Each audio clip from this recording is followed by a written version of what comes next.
Welcome to Robot Unicorn. We are so glad that you are here.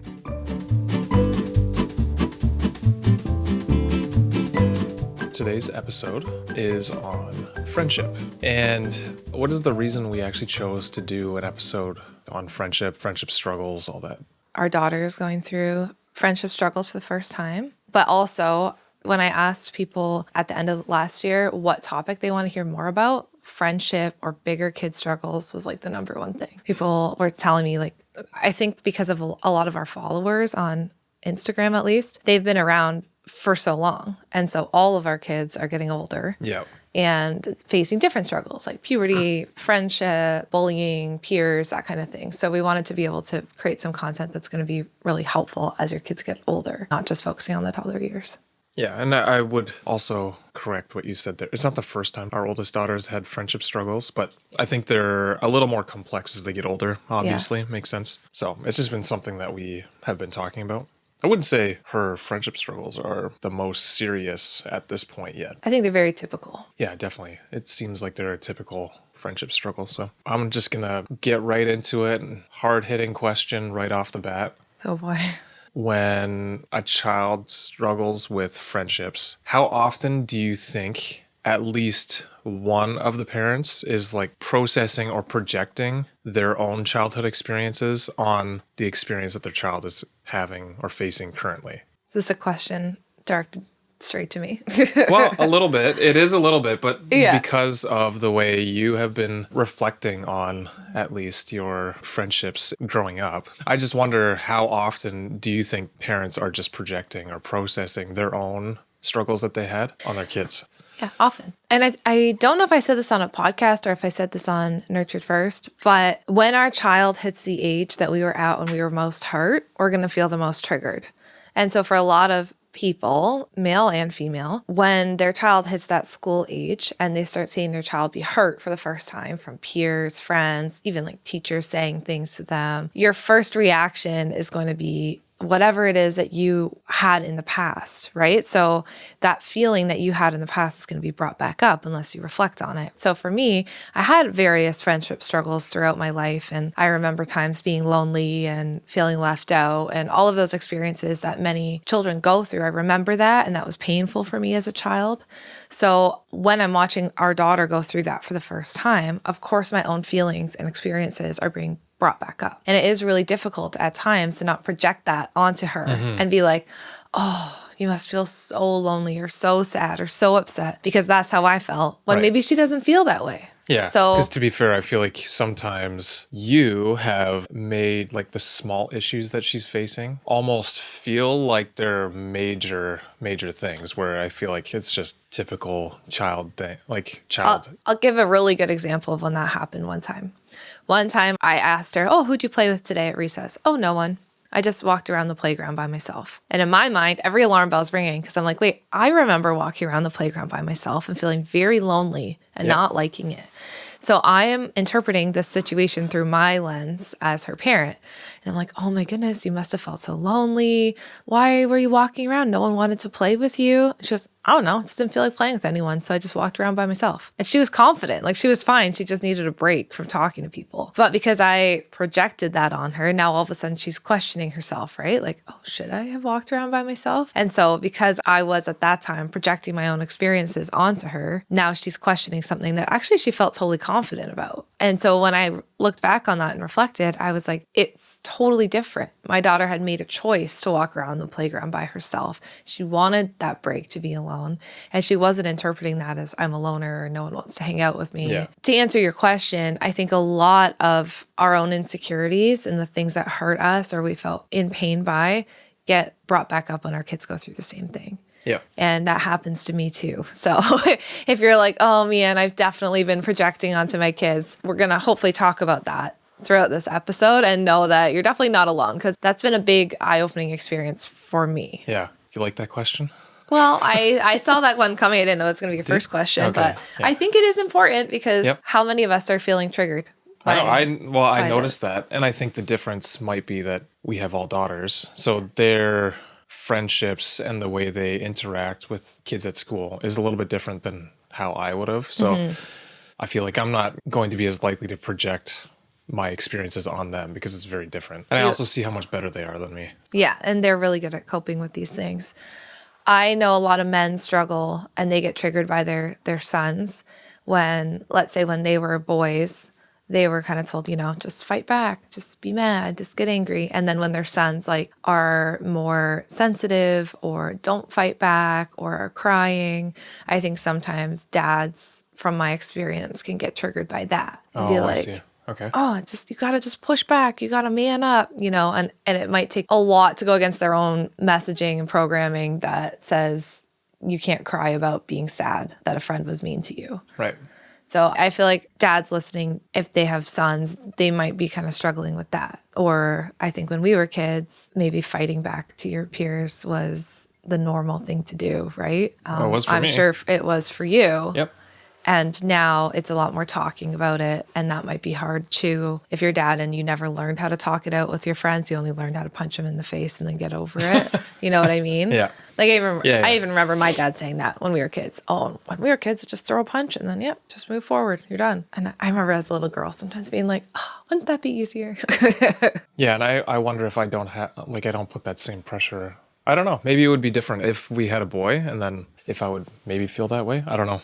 It's hard to say because that's not my experience. It's hard to know, but I wanted to bring that up for the dads who are listening. Yeah, because I would, like with the girls, I mean, we put our oldest into karate and then our middle will soon start as well. But I don't feel like there's this pressure that they have to like fight back. Mm-hmm. It's more of a just helping them build confidence so that they can at least protect themselves from anything that might happen. But yeah, maybe if we had a boy, I would feel differently about that. So that's a good perspective. Okay.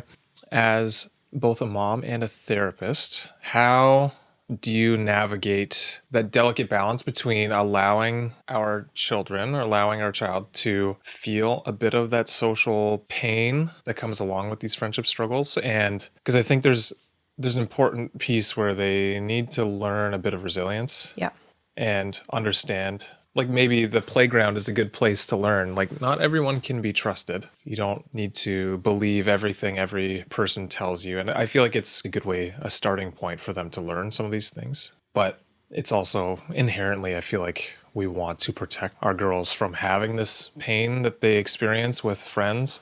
So how do we help them develop the social skills and resilience while also protecting them a little bit from major pain? I'll take the therapist lens. It's such a balance. So first off, there's a difference between normal friendship struggles, which kids will have because you're with a bunch of other kids who have immature brains and their own different ways of coping. And everyone's kind of out for themselves, trying to figure out how to exist with peers for the first time, right? So there is such a normalness to friendship struggles and an importance to friendship struggles. We were just talking about this in the car yesterday, right? Where through friendship struggles, if you have the proper coaching from your parents, you can learn how to problem solve. You can learn about trust.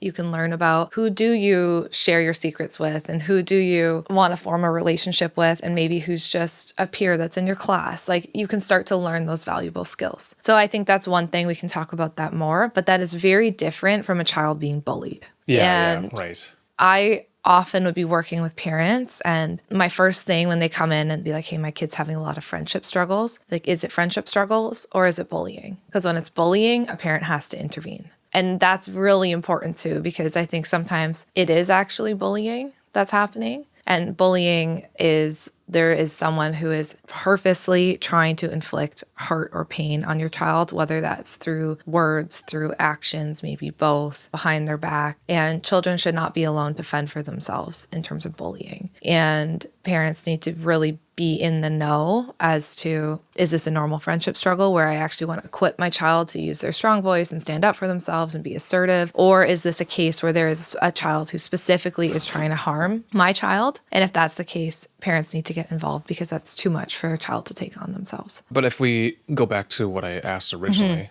and maybe we're projecting some of the things that we experienced as kids, how would you define bullying then? Right? Because I feel like some of the normal friendship struggles are, I don't want to play with you. Like, you're not allowed to play with us today. And I mean, there's obvious bullying where people are posting pictures online of your child or something like that, and they're purposefully trying to tear them down publicly. And but how I feel like there's a lot of in between there. So how would you determine what is bullying and what's not then? So a bully, I love how Gordon Neufeld says this, like a bully is the most aware of someone else's emotions and they know how to use them against that person. So a bully, it's intentional. I think there's a difference between like, I don't want to play with you, I only want to play with so-and-so. To me, that's a child who has an immature, selfish brain and is just like, I don't feel like playing with this person today. And all I can focus on is what I want to do. That's different than like specifically saying things that is going to hurt or harm your child. The difference would be in that scenario, I don't want to play with you because, and then naming some like really personal, hurtful reasons why they wouldn't want to play with that child. Or yeah, it's posting things online. I think our bullying definition does expand because now we have social media and so much bullying happens on social media. Yet another reason not to let your kids on there for a very long time. Yes, so much bullying happens on social media. It's way easier to bully on social media, right? But bullying is an intentional act where there's manipulation involved and the ability to purposely hurt someone emotionally or physically. Whereas some friendship struggles are more just the child is acting selfishly because they're a kid and they're just not thinking about the way that this is going to hurt somebody else. And so I see that in our daughter. Like if she comes and she says, so-and-so told me she doesn't want to play today. She only wants to play with so-and-so. To me, that's not bullying. That's just a child who's not thinking like, hey, that would actually really hurt her feelings. Yeah.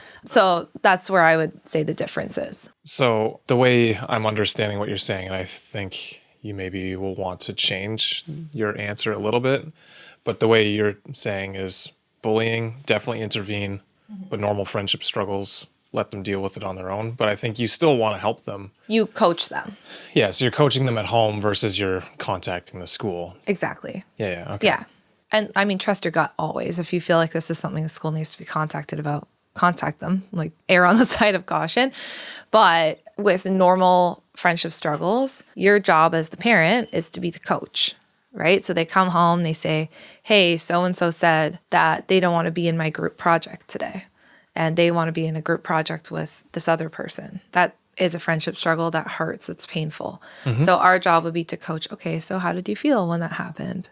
Well, I was really sad. Yeah, that makes sense. I'd probably feel sad too. And talk them through the situation that happened. Decide if there's anything that actually has to be said to the friend or are they just sad? Like, do they just need to express that feeling and maybe have a little cry with you and then go back the next day? Yep. Do they need to role play it out? You know, I love a role play, everybody. You sure do. Do they need to role play it out with you so that they have words that they can say the next time that happens at school?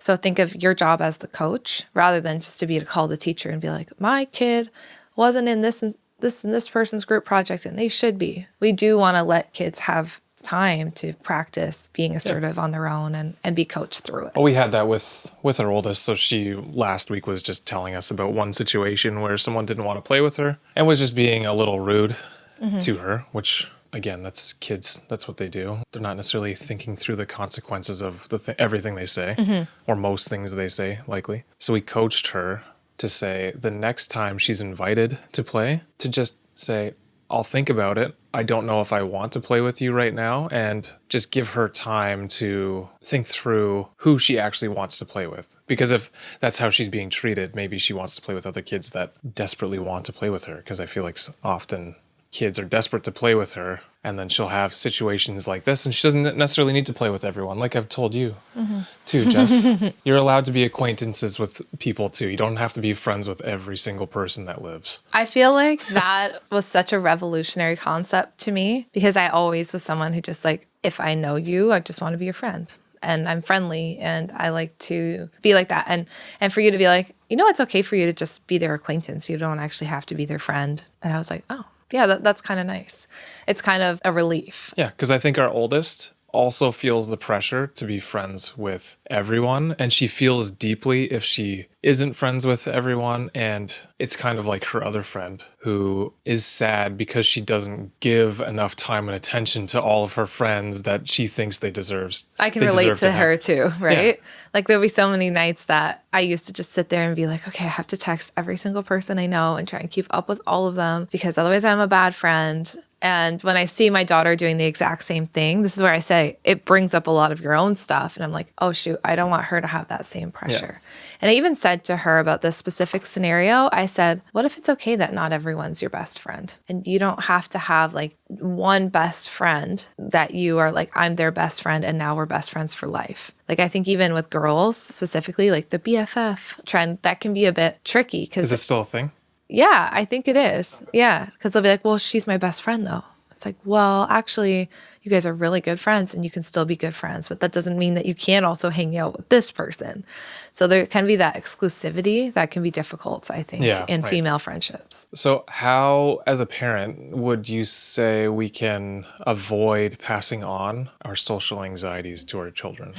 Because I feel like that's what it is. Like some parents, and I think you might fall under that category too, like want to be friends with everyone. You want to please people. You want people to like you. But that's just not possible. And that's way too much pressure. So I feel like that's one social anxiety you can have where when we talked about the two of us, like you don't have to be friends with everyone. You're allowed to just have acquaintances, people that you're friendly with, but you don't need to know every single detail about their life. They don't need to know every single detail of yours. Mm-hmm. That's one example. But how do you not pass on some of these social anxieties to your children? I truly think conversations like this are really important as a starting point. Well, like between the two of us? Yeah. And with your own close friends or your own partner, who's ever in your life, talk about how friendship makes you feel. Because even with our own closest friends, we have conversations like this about friendship. And even as adults, friendship can be tricky, right? So reflect on it. So what I've been doing is when something happens with our daughter, I first ask myself, how do you feel about this situation? And before I respond and coach her through it, I'm asking myself, are you coaching little Jess through this? Or are you coaching your daughter? And it's been so important for me to remember that, yes, my daughter's similar to me, but she is not me. And I'm not actually coaching little Jess through it. I'm coaching my daughter through it. And what I maybe needed as a child because of all the different experiences or things that happened to me with friends is different than what she needs. Yeah. And so really separating, because I think a lot of times, even online, I see people say like, give your child the childhood you never had. But like, we need to remember that our children are not us. They're not a little version of us. Mm-hmm. And so we can see that with all three of our daughters. Mm-hmm. They're very different. Like there's characteristics that they share from us. Yeah. But they are definitely not either one of us. Yeah. Nor should we parent them as if they are. So sometimes I need to tell myself, this is woo-woo, but here we go. Oh, no. So let's say she's saying something to me, I'm feeling triggered, I'm remembering a time when I felt left out or people were talking bad about me or something like that. Okay, what did I need in that moment as a kid? First, I got to go there. First, I have to like go to that part of myself. Okay, I probably needed to talk to my parents about it, which I often did. I needed to know that my concerns were heard and I needed to feel protected. Okay, so that's what I needed. Okay, now what does she need? And most often, all our kids need is to know that we're on their team and to have us help them find the words that they want to say to their friends. And usually they already have it. So a lot of it is just asking them questions. It's not even like saying any specific thing, right? It's like, well, what did you feel you wanted to say in that moment? Maybe they don't know. And then, okay, well, let's think about it. When she said that to you, how did you feel inside? Like, what were the words that you felt you couldn't say? Well, I kind of wanted to say that hurt my feelings. Okay. So maybe next time, maybe you could say that hurt my feelings. Oh, okay. So sometimes it's just asking our kids the questions instead of projecting our own emotions. And I think, not to keep going on a rant on that, but my problem when our daughter first started having friendship struggles, which by the way, started in kindergarten, just like little things here and there, nothing huge. Oh, yeah. Right? But my first instinct would be like, oh, that must have been so lonely and so hard. And so I stopped doing that. I stopped putting my own emotional labels on her circumstances. Yeah, you're, again, projecting how I felt. And then all of a sudden she's like, oh, yeah, I guess it was really, like, she wasn't actually thinking that. No. We do the same thing with anxiety. Like before we label it as anxiety, let our kids tell us that they're scared. Because otherwise you're just projecting an emotion and now they're like, oh, I guess that is scary. So I'm letting her tell me the feelings that she's having versus me projecting that onto her. But aren't you sort of giving them potentially the labels for the things they're already feeling? So on one hand, we're supposed to give them the labels for the things that they're feeling, but then you're also saying that we shouldn't do that? So for, let's say, the example of she didn't want me in her group, right? Yep. Then I would just say, okay, so she didn't want you to be in her group? No. Okay, so how did your body feel when she said that? Oh, well, yeah. Like, and for our daughter, because we've helped her understand her emotions already, she'd probably be able to be, oh yeah, I felt like a little bit sad. Oh, okay, so you felt sad. What was that like? And so instead of like telling her, oh, she didn't let you in her group, you must have felt so sad. Oh, I'm letting like you're not her tell me. Okay. That's the difference. Yeah, okay. I understand. Do you think there are any, and maybe we've already covered this, but do you think there are any big mistakes that you think like well-intentioned parents will often make if their child is struggling with friendship issues? Yes. Okay. So I'll like just list off a few common things I've seen because I don't know if people know this, but I actually worked in a school counseling kids, and the majority of the things that we're talking about were friendship struggles, especially as kids got into like grade 2, 3, 4, 5, 6, 7, 8. Yeah, once their brains are like developed to want to hang out with other kids. So that's a mistake that parents make, is pushing friendships too hard on their kids. Who's your friend? Who are you hanging out with? And like getting stressed out if their child doesn't have like a core group of friends. First off, I think we've talked about this on a separate episode. We did do one other episode on friendship where we talked about a couple other like different topics. But our relationship with our kids should always matter more than friendships. And if your child doesn't have like 10 super close friends they want to hang out with all the time, like that's okay. We don't really need to stress out about that, especially in the earlier years. Like in the earlier years, their job is to kind of just play with everyone, get to know who they like, who they don't like, what's interesting to them. Is it safe to say that it's a social skill building time of life? Mm-hmm. Like you're really trying to build those skills to be able to relate and play with other people? Yeah, like I would say our daughter that's in junior kindergarten, she does have a couple friends that she gravitates towards that she really likes, but she will kind of play with anyone in the class. And there's certain issues that she'll have where her main issue is when someone's not listening, then she'll have to come home and tell us about it. And because she's a rule follower, she likes things to be just so. And so sometimes, again, that's like a friendship issue. Well, so-and-so wasn't listening today, so I don't like them. Okay, well, let's talk about that.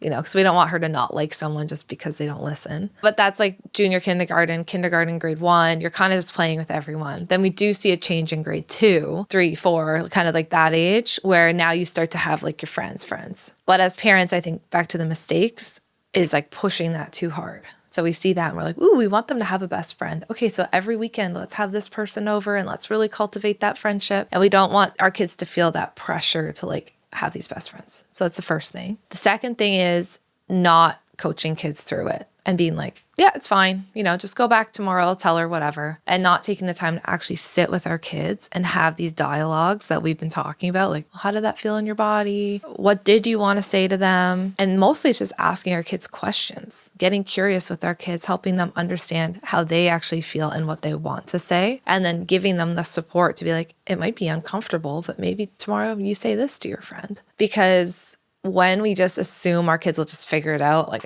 all kids have friendship struggles, they'll just figure it out, that leaves a kid to feel really alone. And what we don't want is the child to stop coming to you, to be like, well, they're not going to help me anyway, so I'm just going to deal with it by myself. We want the child to always know, I can come back and talk to my parents about what's going on. The third mistake that I see a lot of is kind of, again, going back to like not being super involved with bullying, not standing up when it's time to stand up for your kid. I mean, I even think about a scenario that we had, I won't get into details, was on the bus and there was certain things going on and we ended up making a call just to say, hey, look, this is what's going on the bus. We always laugh about the bus as like, it's a lawless society on the bus. That's quite the shit show on there. And our kids have a long bus ride and like there's no adult supervision on the bus, right? So there's things except for the going one on. bus driver at the very front. Yeah, exactly. Who's focused on taking care of the kids, getting them home safely as they should be.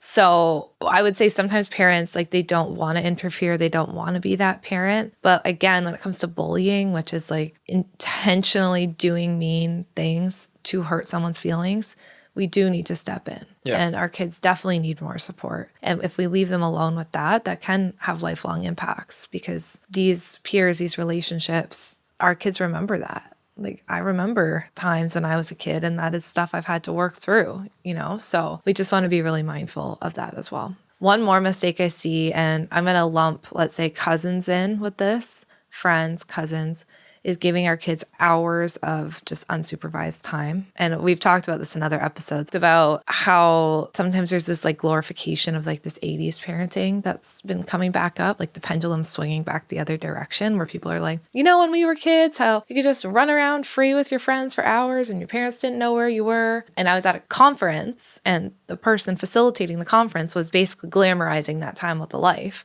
And they were like, yeah, when we were kids, the 80s and 90s, we could just run free. I would just go biking with my cousins all day long. We would be hours alone in the basement. And I was like, hello, isn't that when a lot of abuse happened? And aren't we hearing, at least in my practice, from so many people who were hurt, bullied, abused because of hours of unsupervised time with the door closed? Like, let's not glamorize that time of life. Yeah. So I think that's another mistake that we make, and for some reason is becoming trendy again. Like, hey, yeah, let's just leave them alone for hours. I think anytime society swings to one extreme or another, yeah, it's usually not the best outcome. And I'm not saying hover over your kids, of course. Like, let's say our kids have friends over. Again, that's swinging in the exact opposite extreme, right? Yeah, exactly. There's a balance. Let's say our kids have friends over. The door is open, right? We're not like, hey, go in your room with the door closed for hours on end. They can go to their room, depending on the friend. Also, you kind of got to know your kids' friends and know what's going to be okay. But depending on the friend, sure, you can be in your room, but the door is open. And, oh, hey, you know what? Every once in a while, I have to go pee. And while I'm going to the bathroom, which is beside your room, I'm just peeking in. Hey, girls, how's it going? And just making sure things are okay. I'm just checking in. And depending on the friend, if you don't know them super well, maybe they're not in the bedroom. Maybe they're just in the family area. And there is some sort of supervision while you're giving them their time. And I do think we need to be mindful of that, because, again, you're dealing with kids whose brains haven't developed logic, reasoning, or they're still developing it. They're very selfish because that's how they should be, because they're a kid. So just be mindful of the unsupervised time. I would say that's the last mistake I'll kind of pick on today. Yeah, and like we've talked about on many episodes, life is rarely black and white. Mm-hmm. And if someone glamorizes something that is very definitive, they usually have no idea what they're talking about. So. Yeah, I felt like you at that conference when I was like raising my hand, like, I disagree. Like channeling my inner contrarian, my inner Scott. I like this question for multiple reasons. And I asked this in another one that's going to be released in, I think, a week or two. Yep. Is there anything about friendship or friendship struggles since becoming a parent and therapist, both? Is there anything that's challenged or sort of changed the way you look at friendships in children?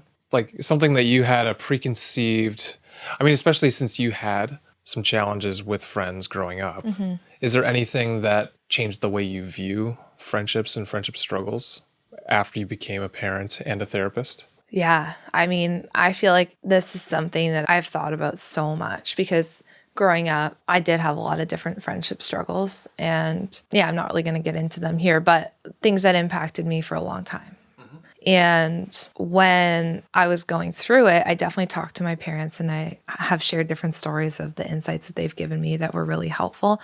And I always knew I could go back to them. So I will say that was really helpful. But I think becoming a therapist and realizing how impactful those early relationships are on you for the rest of your life, and those feelings that you have when you're hurt or bullied or betrayed early in life, and how that can actually impact the way that you act. Like, let's say my desire to be friends with everyone and make everyone like me, right? Like how much of that was actually rooted in those early struggles that I had when I felt unliked and I felt alone and I felt isolated. So I think one thing I learned when I was doing my training to become a therapist was, yeah, it makes sense, Jess, that those early friendships would have had such an impact on your life.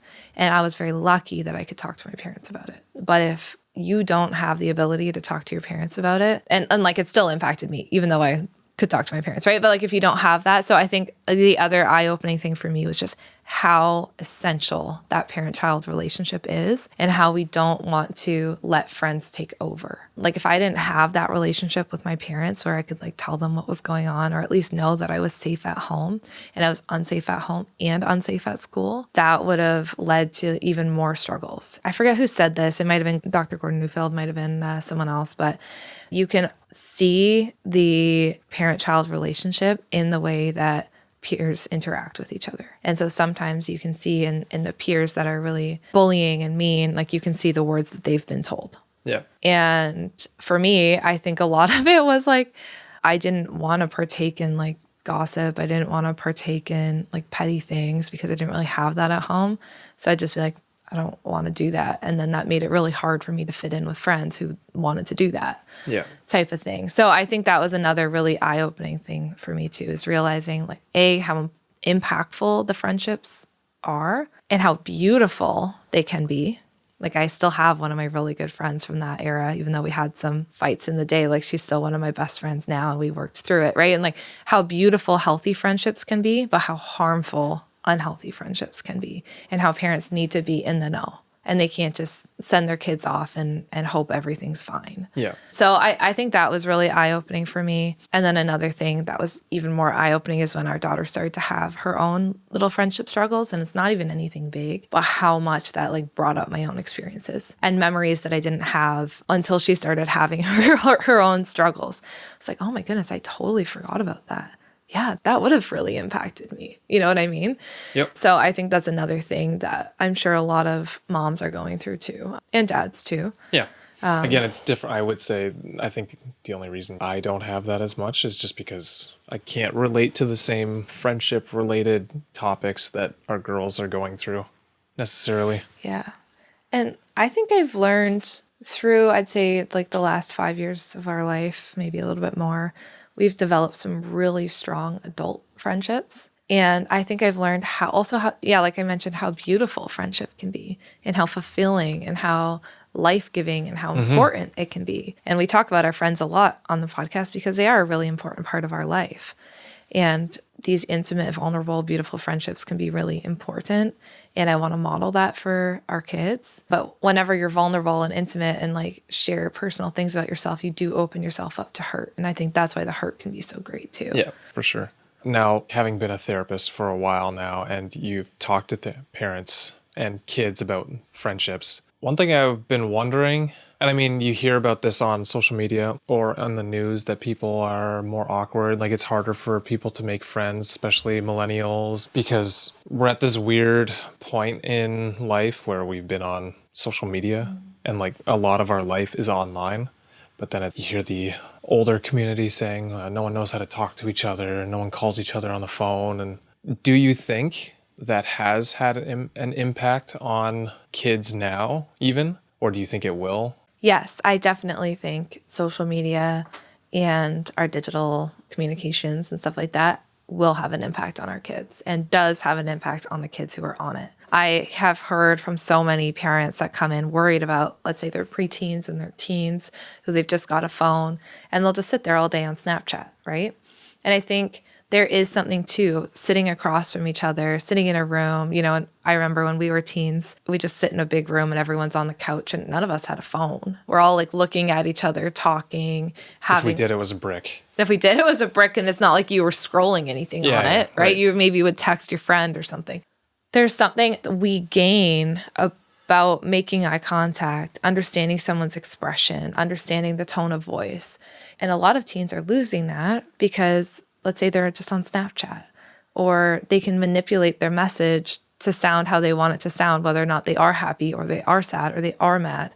And so it's becoming harder to actually read someone's emotions. And it's not the way that we were designed to be in community together. And it's interesting because for the first time in human history, yeah, we now have this intermediary, like this thing in between humans to communicate with each other. Yeah. And it makes communication much faster and, let's say, more efficient, but it's not necessarily making us better at actually relating with one another. If anything, it is potentially doing the opposite. Right. I remember this last summer I was at the park and there was 2 teenage girls at the park and they were beside me on the swing and they were both on their phones on this swing that had like chairs on both sides. It kind of goes up. They're sitting there and they're completely oblivious to the fact that I'm there with my kids, you know. They're both on their phones sitting on the swing and they're texting this boy and they were deceiving him essentially on the text. And I could hear them talking and they were trying to lie to him about who likes him. And they were like, oh, he believed us, you know. Oh, I can't believe it. He's going to go meet up with her later here and she's not going to be there. Like laughing like it was so funny. And I'm just thinking to myself, so you have this boy, teenage boy on the other end who's now thinking that this girl he likes, he's going to go meet up with her later. These other 2 girls, friends of hers, are like laughing, think this is so funny. We're going to fool him. And like, how is he going to feel when he goes there and he's fooled? Like, how do you build trust? How do you actually start to believe anyone when that's happening? That's such a common experience. And I think you lose important social skills, important things that you need to know for life if all of your communication is happening over text and you can deceive people so easily. Yeah, you're not actually seeing the impact of what you're doing or the way you're interacting with people that way. Right. Like, would you lie to someone straight in the face? Maybe. Some people might. Some people might. We've experienced that. Yeah, exactly. Some people might, but it's going to be much less likely if you're sitting across from someone. But if you grow up always having this ability to change your words so that you don't actually say how you feel or you're deceiving someone or whatever, like as you get older, that's just going to be normal for you. And I don't want that for our kids either. So yeah. So how do we help them make sure that that's not what they're using? Again, it goes back to, I think we've talked about this in many episodes now, delaying social media as long as we can in our kids. Certainly not in elementary school, as many kids already do have it in elementary school. And getting a device of their own. And getting a device in their own, like delay that as long as you possibly can, because as soon as you do that, you're actually like taking away your child's ability to develop these really important skills. So, I mean, blah, blah, blah. We've talked about that lots. Other things I think that we can do. One thing I do with our kids, I've never talked about on a podcast episode, but whenever I'm out in public and I see a mom who looks frustrated, or I see teens who are giggling, or I see whatever, I'll just be like, hey, what do you think they're feeling right now? They might be like, oh yeah, she looks really frustrated. I'm like, yeah, she kind of does look frustrated. Then we just move on. But trying to help your kids learn how to read other people's expressions can be a really valuable skill for them, because then they can start to for sure understand the impact of their words on someone else too. Do you think that there is a real possibility of stunting developmental growth? Like, I just wonder how long lasting that is, because your most formative years are up till around 25. It's not that you can't continue wiring your brain to be able to relate with others, but it becomes at a slower rate after around that age. Mm-hmm. So do you think that there's a real possibility this will actually stunt the growth of those who are on social media or using devices like this and not going out and specifically trying to relate with others and hang out and look someone in the eye? And Absolutely. I mean, we start sounding like we're very old when we say that, but I feel like there is legitimate developmental psychology that your needs to be looked at. experiences shape who you are, right? And like you said, like these experiences we have under the age of 25, they're going to shape our entire adult life. And if we are replacing human interaction, human conversation with screens and doing it over screen, like it for sure is going to shape you. Like that's just how behavior works. So we do run the risk of stunting these important developmental, like these skills that our children learn. And it's honestly, if we go back to our original discussion about coaching your child versus stepping in every time, it's the same thing. Like if you step in every single time there's any struggle in your child's life, we said this in the anxiety episode too, and we never give our kids a chance to like feel lonely and not be unsure of what to do, or feel sad at school, or like have these emotions that are not happy, then we also will stunt our child's ability to problem solve and to stand up for themselves and develop resilience. Like our job as parents is not to make our kids' life flawlessly easy and to bubble wrap them and make them happy. That would be really upsetting if my job was to make my kid happy all the time, because I would never be able to do it. And if I did, I'd be like going over myself constantly in order to do that. Yeah. Oh, and as soon as they go to school or move out and they have to deal with all of that on their own, they're not prepared for it. That doesn't seem like that's a very fair thing to do. Yeah, exactly. I want to equip my children to experience loneliness, but know that they have a place where they're always safe and they're always welcome. And that's why that relationship, it comes back to the relationship with you again. I'll tell you a story, and this I think will be a really good story. Like when I had struggles with friendship at school, and I would be at school and I'd be walking around, or like be the only one not to make the volleyball team and be walking around. Like a lot of my memories of school is like walking around the playground alone. But I knew when I got home, I was safe, and I knew I had someone at home who was going to welcome me in, have a tea ready for me, and a place where I could go where I was safe. Yeah. And so no matter how hard things were at school, and they were hard, I was safe at home. And I think that's what we can offer our children. And even more so now, like we're teaching parents how to coach their kids through it, right? Like my parents didn't have someone being like, and then when Jess gets home crying, because whatever, this is how to coach her through it. But now we can even coach our kids through it and help them learn how to stand up for themselves and protect themselves and stuff like that. So I think that's a takeaway I want, because if we can do that, if we can provide safety at home, then our kids can feel more resilient at school. And I also think about the toddler years, like to go way, way, way back for those toddler parents that are here. And I think about the times when our toddler's disappointed because I won't give her pepperettes for breakfast or ice cream for breakfast or whatever. And she's disappointed. And again, I don't try and fix that feeling. I'm not like, yeah, here's an ice cream cone for breakfast. I'm like, hey, come into my arms. Let's cry it out together. And then let's move on with our day. Like we're already teaching them at an early age how to cope with disappointment, how to have hard feelings, and that they can always come back to us as a soft place to land. And so I think if that's the way you're raising your toddlers, once they get into these school age years, they're going to be used to having a soft place to land when things feel hard. And that's why it is all connected. Like helping your toddler with a tantrum is connected to when they have a friendship issue or they do super bad on a test or something's hard at school, right? It's not one event that's happening that you're trying to solve your child being upset about the fact that they're not getting ice cream for breakfast. Yeah. And then guess what? Years and years from now, like I had a struggle last year and I talked to my parents about it, right? So you're setting the stage for, I'm gonna cry now, but you're setting the stage for this like lifelong of a safe base, a safe place to land. Yeah. So anyway.